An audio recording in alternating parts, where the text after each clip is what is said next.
Bell shocked fans and the industry when he opened up about being sexually abused starting at just 14 years old by an on-set dialogue. Because if I tried to go and talk to that little boy, with all of that going through my head and my mind. You will never look at The Amanda Show with innocent eyes again after watching this video. Drake Bell, the face that once made Nickelodeon look fun and harmless, later found the courage to talk about being abused as a teenager. The girl who had a show named after her when she was only 13 walked away from acting at 24 after drugs, a body image crisis, public trouble, and almost 9 years living under a conservatorship.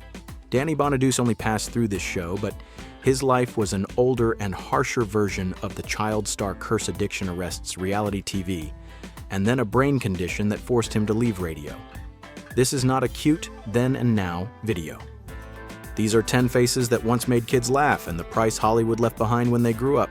Stay until the end because there are still 5 secrets for hardcore fans. Watch this video and maybe you will never wish you had been famous as a kid, like they were. Ready number 1, Amanda Bynes. Dude, Judge Trudy, his complaint is ridiculous. Did I tell you it was your turn to speak, Mr. Ike? There is no other name this list could start with besides Amanda because this was her show after all. Born in 1986, Amanda was only 13 when The Amanda Show premiered in 1999. Before that, Nickelodeon had already seen her shine on All. That then gave her something that was no small thing at all, an entire sketch comedy show, resting on the shoulders of a teenage girl. On the show, Amanda did not just host. She was the center of characters older viewers still remember right away, from Judge Trudy Penelope Taynt and Moody Fallon to Crazy Courtney. After the show ended in 2002, Amanda did not fall off the map. She moved on with the sitcom What I Like About You, then teen movies like What a Girl Wants.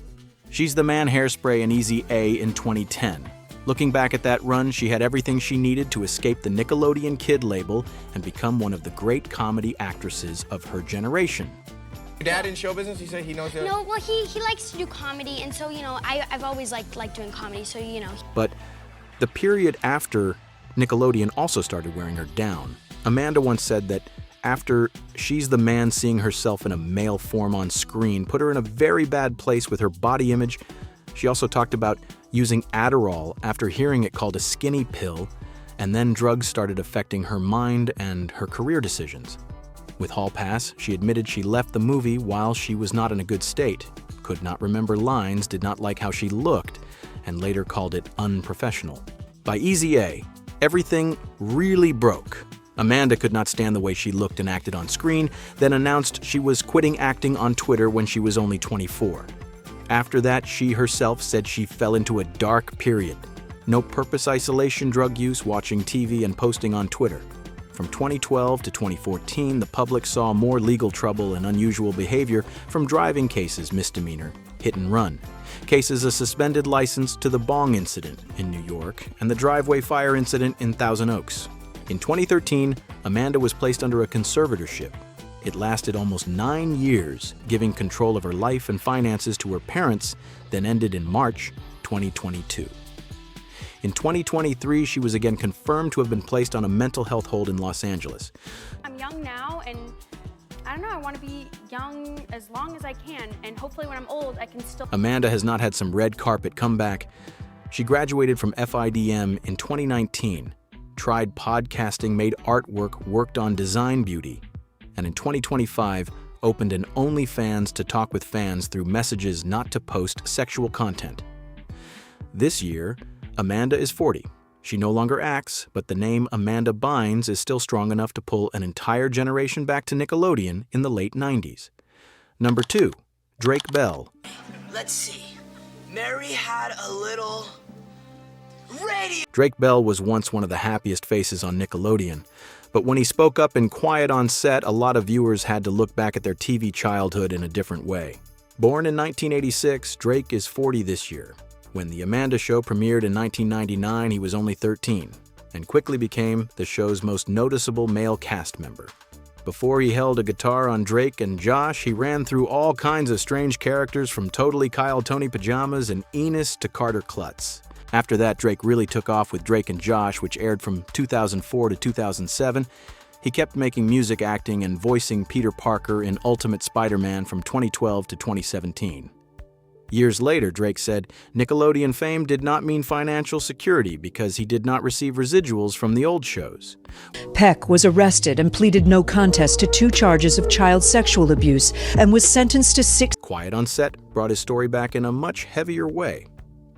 In 2024, Drake publicly said he had been abused as a teenager by Brian Peck, a dialogue coach at Nickelodeon. Peck was arrested in 2003, pleaded guilty to 2 charges, was sentenced to 16 months in prison, and had to register as a sex offender. Drake said that secret affected his friendship with Josh Peck because Josh did not know what he was going through. The investigation also overlapped with the time the Drake and Josh pilot was coming together, and Drake said he was so stressed his hair started falling out. But Drake does not only have the story of a victim. In 2021, he pleaded guilty to attempted child endangerment and disseminating matter harmful to juveniles in a case involving a 15-year-old girl, then was sentenced to 2 years of probation and 200 hours of community service. In 2023, Florida police announced that he was missing and endangered before confirming that he was safe.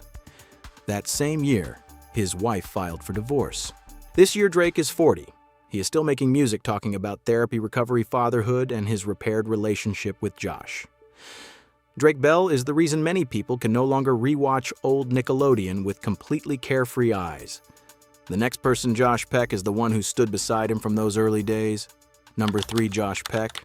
I eventually, a year later, got offered this TV show in California, and basically I had to leave my whole... Born in 1986 in New York, Josh is 40 this year. He grew up in Hell's Kitchen, raised by his mother and grandmother without a father around in the way a boy usually needs. From a young age, Josh stepped into comedy and appeared on The Rosie O'Donnell Show when he was around 10. When he joined The Amanda Show, he was only 13. Josh was not part of the first lineup. He was added later, then quickly became an important piece with roles like Dancing Lobster, Polly Gerald Phillip, and Gordy Mahler. After The Amanda Show, Josh truly broke out with Drake and Josh, which aired from 2004 to 2007. He was not just the name next to Drake Bell. Josh Nichols became his own very specific Nickelodeon image. Awkward, loud, lovable, and often remembered by viewers for his appearance before they remembered the real person.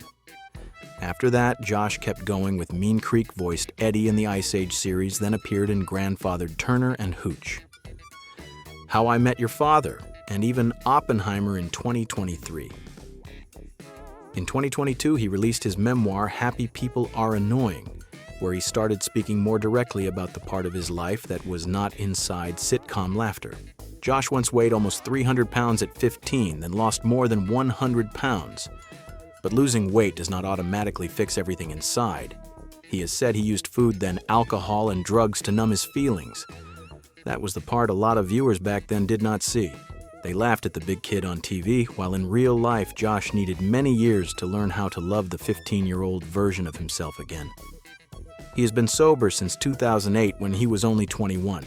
Even in 2024, he was still talking about once getting lower eyelid surgery after a comment on set which shows that pressure over appearance does not just disappear because an actor grows up. Josh married Paige O'Brien in 2017 and is now the father of 3 sons. He hosts the Good Guys podcast Rights Acts and still stays connected to his Nickelodeon memories without only living off them. Drake Bell once said Josh's commitment to sobriety was an inspiration to him. Josh Peck does not give us the biggest shock, but he gives us something rarer, a real recovery story. And the next person, Nancy Sullivan, is the adult face who stood in the middle of many of those Nickelodeon memories. Number 4, Nancy Sullivan. Nancy Sullivan is not the loudest name on this list, but without her, Nickelodeon memories would lose a very familiar adult face. Born in 1969, Nancy is 57 this year.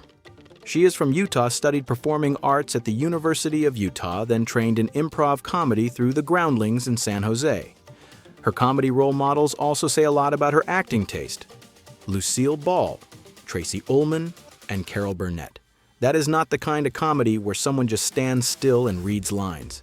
That is the kind of comedy that needs rhythm, facial expressions, quick reactions, and the ability to turn yourself into a fool at exactly the right moment.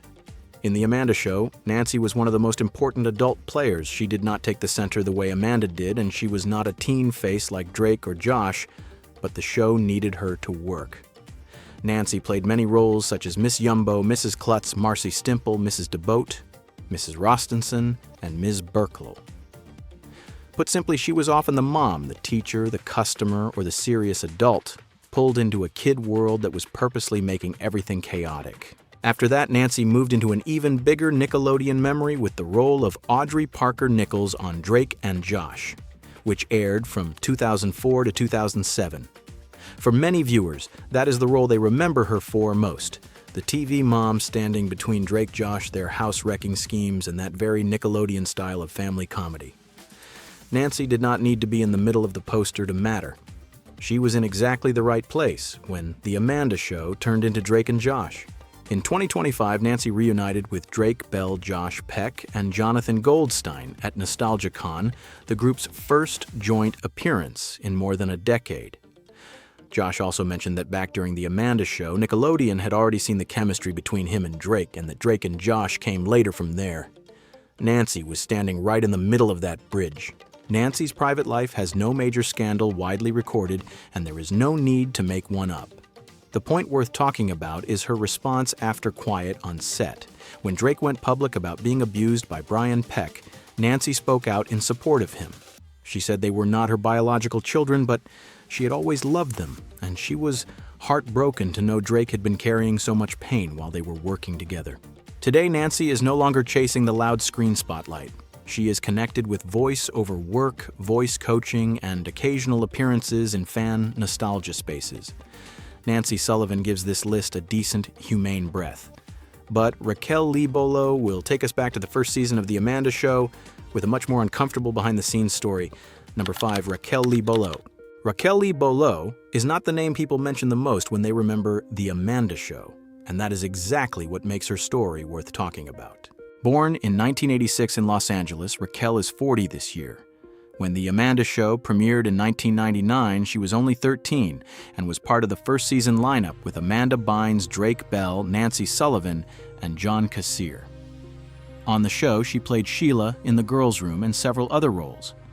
Raquel was part of the original cast, but she left the series before viewers had time to attach her name to long-lasting Nickelodeon memories. By season 2, she and John Kassir did not return, while Josh Peck was added as a regular cast member. After The Amanda Show, Raquel did not become a headline star, but she did not disappear.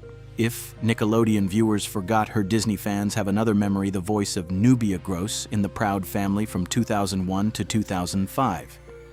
She also returned to the role in The Proud Family Louder and Prouder, starting in 2022, and appeared in the Disney Channel movie The Poof Point. In 2024, Quiet on Set brought Raquel back into The Amanda Show story. She talked about the sketch The Literals, where, according to her, Amanda Bynes repeatedly spit water in her face during filming. Raquel said she was very angry and did not think it was funny. According to her account, the director stepped in but also told her to calm down because Amanda was the star of the show. This detail has to be said correctly. This is Raquel's account, and Amanda did not take part in the documentary to respond. What matters is not just one uncomfortable scene. What matters is that a 13-year-old girl on a set understood very quickly who the star was and who had to swallow her anger so the scene could keep going. After that, Raquel also criticized her own experience taking part in Quiet on Set. She said the process was triggering, that she was disappointed to be left out of the follow-up panel, and that she felt the project was not transparent about airing on Investigation Discovery. At one point, she said she had nothing left for Hollywood. Raquel married Edouard Bolo in 2016 and is the mother of 3 children. This year she is 40, still has a mark through the Proud Family, but seems to no longer want to pay any more emotional fees to the entertainment industry. Number 6, John Kassir. John Kassir is the kind of actor whose face you may not remember right away, but the second you hear the right voice, a whole old HBO era comes rushing back. Born in 1957 in Baltimore, Maryland, John is 69 this year. When The Amanda Show premiered in 1999, he was already 42. Not a child star, but a grown comedy actor coming into Nickelodeon with a whole bag of skills behind him. He studied theater at Towson State University, had been working since the early 80s, and before appearing alongside Amanda Bynes, he was already a real name in comedy. On Star Search, John once won in comedy and even beat Sinbad. On The Amanda Show, John was a main cast member in the first season. He played Carl Klutz, Mr. Rostenson Noki, Blokey Doreen's dad, Mr. Gullible Principal Thorne, and many other roles. He and Raquel Lee Bolo did not return in season 2 when Josh Peck was brought in as a regular. But to be fair, The Amanda Show was only a small slice of John Kassir's very long career. His most famous role had come earlier, the voice of the Crypt Keeper in Tales from the Crypt. The series aired on HBO from 1989 to 1996, lasting 7 seasons with 93 episodes. For American men who grew up on cable TV, the Crypt Keeper was not just some horror puppet. It was a laugh, a kind of dark humor, a late-night HBO feeling you could not mistake. And that voice was John. He also built a very steady voice acting career, Miko, in Pocahontas Ray Rocket, in Rocket Power Deadpool, in a Marvel game, Monsoon, in Metal Gear Rising, and then many projects like Diablo 3 Halo 5 and The Secret Life of Pets. John's private life has no major scandal. He married Julie Benz in 1998, and the marriage ended after 9 years when Benz filed for divorce in 2007. In 2026, Tales from the Crypt drew attention again when it came to Shudder giving the Crypt Keeper's voice another life. At 69, John is still tied to voice acting, horror fans, and conventions. John Kassir reminds us that not everyone on The Amanda Show was a child star crushed by fame. Some people walked into it as seasoned pros. And Taran Killam is the story of a Nickelodeon supporting player who went much farther than many people expected. Number 7. Taran Killam. Taran Killam is proof that sometimes a supporting role on Nickelodeon can go farther than even the people viewers remember more clearly. Born in 1982 in Culver City, California, Taran is 44 this year. He studied performing arts, followed musical theater at UCLA, then left school to act. On The Amanda Show, Taran was not a main cast member like Amanda Drake or Josh. He was supporting cast best known as Spaulding in Moody's Point, the teen drama parody in the style of Dawson's Creek. This was not just a one-off sketch. Moody's Point was once considered as an idea that could be developed into its own series, but The Amanda Show ended before that went any further. After Nickelodeon, Taran built a very impressive career. He joined Mad TV in Season 7 from 2001 to 2002, then became a cast member on Saturday Night Live from 2010 to 2016. He appeared in How I Met Your Mother, New Girl, Community, Single Parents, 12 Years a Slave, and The Heat. On Broadway, he played King George III in Hamilton in 2017, then Lancelot in Spamalot from 2023 to 2024. In 2025, Taran also said The Amanda Show helped launch his adult acting career, and he praised Amanda Bynes as a special comedy talent. Taran's private life is not the loud scandal type. He married Kobe Smulders in 2012 and they have 2 daughters. But his career has also taken some hard hits.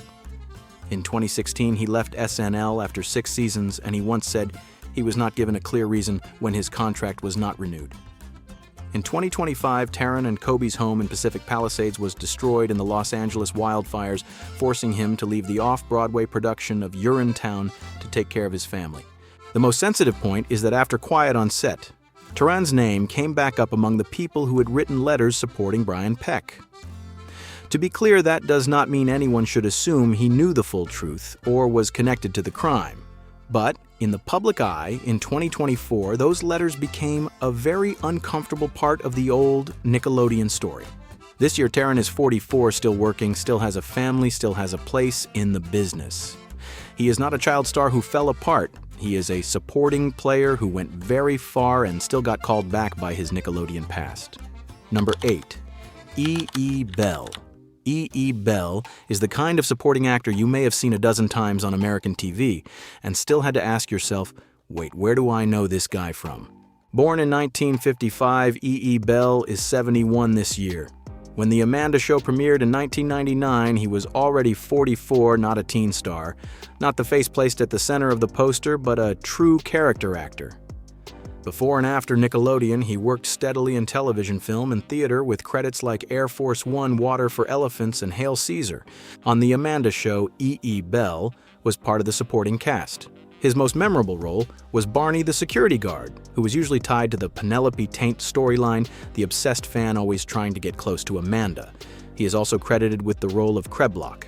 Outside the Amanda Show, E. Bell also has a mark that fits very well with male viewers who watched American sitcoms in the 90s, Bob Rooney in Married, with children. One of the faces around Al Bundy's No Ma'am group. That is the kind of role that does not need a lot of spotlight, but anyone who watched back then understands the feel right away, cable TV, an old couch, and a kind of rough but very American laugh. E. Bell's private life has no major scandal widely recorded, and honestly, not everyone on this list needs a collapse to be memorable. His story is a more respectable kind of working life, working steadily, taking supporting roles, doing theater, moving through TV and movies, then having viewers recognize the face before they can remember the name. He still has a long stage record from Oklahoma Guys and Dolls and A Christmas Carol to How to Succeed in Business, and later also appeared in The Ballad of Buster Scruggs. At 71 this year, E. Bell is a reminder that acting does not only belong to the people standing in the spotlight, but Maureen McCormick brings along a whole child star history from long before the Nickelodeon era. Number 9, Maureen McCormick. Maureen McCormick was only a supporting face on The Amanda Show, but she carried a bigger TV shadow than most of the rest of the cast. Born in 1956, Maureen is 70 this year. When The Amanda Show premiered in 1999, she was 43. But before playing Moody's mom in Moody's Point, Maureen had been Marcia Brady in The Brady Bunch, the sitcom that aired from 1969 to 1974. When that show began, she was only 13, the same age Amanda was when The Amanda Show went on the air. On The Amanda Show, Maureen played the mother of Moody Fallon, the character Amanda Bynes played in the teen drama parody Moody's Point. The role was not big, but if you were from the generation that watched The Brady Bunch, just seeing her was enough to understand Nickelodeon was winking at a whole older group of viewers. A family TV icon from the 70s appearing in a kids' show from the late 90s. Outside The Amanda Show, Maureen's career has always been tied to Marcia Brady. She returned in many Brady projects like The Brady Kids, The Brady Brides, A Very Brady Christmas, and then A Very Brady Renovation. She also appeared on reality TV Dancing with the Stars and Fantasy Island in 2023. But the name Marcia was both an asset and a lock. All of America remembered her as the perfect daughter in the perfect family. After The Brady Bunch ended in 1974, Maureen struggled to find work and wrestled with that huge shadow.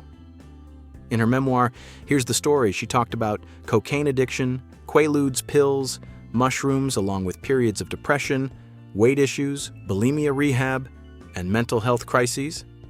Maureen shows us that the dark side of American child stardom did not start with Nickelodeon. It was already there when TV was still selling us the image of a perfect family after dinner. The impressive thing is that Maureen did not let the story end there. She married Michael Cummings in 1985, had her daughter Natalie in 1989, and has said many times that her husband, family, and friends helped her hold on to sobriety. In 2026, Maureen and Michael celebrate 41 years of marriage. She's been sober for more than 40 years and still appears at nostalgia and charity events, including a return to the Brady Bunch house with Best Buddies in 2025. Maureen shows the cost of becoming the perfect girl on TV, but the final name is even rougher. Danny Bonaduce, another child star from the 70s who turned his whole adult life into a shaky ride through fame, addiction, reality TV, and illness. Number 10. Danny Bonaduce. If Maureen McCormick is the sad side of 70s child stardom, then Danny Bonaduce is the much louder, more cracked, and more unpredictable side. Danny was born in 1959 and he is 67 this year. When The Amanda Show premiered in 1999, he was 40. On the show, Danny was only a minor guest credited with the roles of Customer and Mr. McColliver. Not a big role, not the kind of character kids sitting in front of Nickelodeon would immediately name, but in real life, he is a whole long chapter about the price of becoming famous too early. Danny became famous from The Partridge Family, the musical sitcom that aired from 1970 to 1974. When that show began, he was only 11. He was Danny Partridge, the red-haired, fast-talking boy in a TV family America once watched as clean entertainment after dinner. But behind that image, Danny is talked about a tense childhood with a father who worked in television but still looked down on his son's acting. After The Partridge Family, Danny's life did not move in a straight line. He struggled with addiction, legal trouble, and ugly headlines. In 1985, he had an arrest record connected to cocaine. In 1990, he pleaded no contest in a case involving attempted purchase of a controlled substance after being arrested in Florida. In 1991, he was arrested again in a case involving assault and robbery in Phoenix. With Danny, the past was not just messy. It was messy in a very public way. Then, in 2005, Breaking Bonadus turned his chaotic life itself into reality TV. Marriage, anger, addiction, self-destruction, almost everything was put in front of the camera. Some people survive by disappearing. Danny survived by continuing to hold a microphone. He did radio for many years, especially at KZOK Seattle from 2011 to 2023, and married Amy Railsback in 2010, who is also his manager. But in recent years, his body became the thing that forced him to stop. In 2023, Danny revealed he had hydrocephalus, had serious trouble walking, and had to undergo brain surgery. That same year, he left radio after 12 years in Seattle. At 67, Danny is no longer the boy on the Partridge Family bus. He is someone who has been through sitcoms, scandal, reality TV, radio, and hospitals. Danny Bonadus is the right name to close out this cast list, because long before Nickelodeon America had already learned how to turn children into stars, then sit and watch them pay the price when they grew up. But do not leave yet, because the reward for hardcore The Amanda Show fans is still coming. 5 small facts for anyone who watched all the way to the end. If you are still here, I will count you as family of The Amanda Show now. After all those heavy stories about fame, childhood scandals, and falls after the lights, we should open that old Nickelodeon box one more time. This time, a little lighter, a little more fun, like a few small toys still left under the living room couch. The first thing worth remembering is that Amanda Bynes and Drake Bell are the only 2 actors who appeared in every episode of The Amanda Show. Amanda is the name on the door, that much is obvious. But Drake also went through the entire series, and that explains why he is not just a supporting face in Nickelodeon memory. Before becoming Drake Parker, he had already been a very steady part of this chaotic sketch machine. And since we mentioned Drake, of course, we have to jump over to Josh Peck. Drake Bell and Josh Peck did not begin with Drake and Josh. They met before that on the set of The Amanda Show. At first, they were not necessarily a perfect duo right away, but then the chemistry showed up. Nickelodeon saw it, and in 2004, Drake and Josh was born. Sometimes, a big series does not start with some grand plan. It starts with 2 boys standing together in a weird show and clicking at exactly the right time. The third detail is exactly the kind of thing you only notice when you rewatch as an adult. The audience in the show was not always the same. The opening and ending usually had a very clear kid vibe, true to the Nickelodeon atmosphere, but many sketches used reactions from teens and adults. Maybe that is why, watching it again today, some jokes in The Amanda Show sound a little sharper, a little stranger, and not completely as innocent as old memory makes them feel. Of course, you cannot bring this show back up and dodge quiet on Set the Dark Side of Kids TV. The 2024 documentary made many people return to The Amanda Show, but this time, not just to laugh. It forced viewers to ask a harder question: what kind of environment did those kids who once made us laugh really grow up in? And finally, The Amanda Show ended in 2002. Amanda had gone from all that to her own show and then reached the point where she wanted to step out of the Nickelodeon jacket and try movies' more grown roles and a wider road. She loved that work, but she could not stay Nickelodeon's little girl forever. So there it is. 10 faces have gone by and 5 final facts, like little pieces of candy left in an old tape box. Which fact surprised you the most? Amanda and Drake appearing in every single episode, or the fact that Drake and Josh really started with The Amanda Show? And if you still remember those dancing lobsters, I believe you are in the right place. Looking back at the cast, after all these years, the story is not that simple anymore. A kids' show can create happy memories for millions of viewers, but the kids standing in front of the camera sometimes carried hurts we knew nothing about. That is the dark side of Hollywood fame that comes too early, can open doors, but it can also leave a price long after the studio lights have gone out. So which face do you remember most from this list? And which story makes you the saddest looking back? Share it in the comments. And if there is a series, show, movie, sitcom, cartoon, or even an old band you want me to dig back up in the next video, just leave the name for me. Do not forget to subscribe to Weird Movie Secrets because old Hollywood still has a lot of secrets worth opening back up. But there is something interesting about the shows that live the longest in our memories. The more familiar they feel, the easier it is to think we already know everything about them.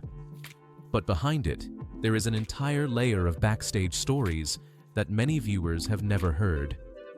So today, we are heading back to Hazard County and uncovering the most fascinating secrets behind the Dukes of Hazzard. And trust me, a few of them may make you see this series in a completely different way.